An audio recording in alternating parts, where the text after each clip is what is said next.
সবচেয়ে বড় বড় বিষয় হচ্ছে আমাদের জন্য, আমাদের ইজ্জত, আমাদের আব্রু। এই ইজ্জতটা ভাই আমি আমার জায়গা থেকে আমি জাস্ট এতটুকু একজন মানুষ এসে আমাকে বলবে যে, "এই বাটপার, এই চিটার, এই তুই আমার কাছে টাকা নিছিস, তুই আমার টাকাটা দেস না কেন?" এই জিনিসটা আমাকে যতটুকু লজ্জিত করবে, এর থেকে আমি মনে করি না এর থেকে আর কোনো লজ্জার বিষয় আছে। এখানে আমার বাসায় যে জিনিসগুলো নিড আছে, এই জিনিসটা আমাকে যতটুকু লজ্জিত করবে, আমার মনে হয় না অন্য কোনো জায়গা থেকে আমি এতটুকু লজ্জিত হব। কারণ আমার বাচ্চার আমার ফিলিংস, আমার পরিবারের নিড, আমার বাচ্চাকে একটা ভালো ডাক্তার দেখাইতে পারি না।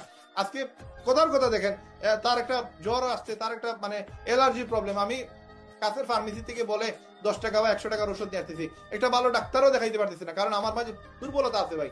এই দুর্বলতাটা আমি হাইড করতেছি। হ্যাঁ, এটার সাথে আমি লুকোচুরি করতেছি, আমি দেখেও না দেখার বান করতেছি। বাচ্চাটার পায়ের জুতা আজকে 1 বছর হয়ে গেছে, আমি পরিবর্তন করি নাই।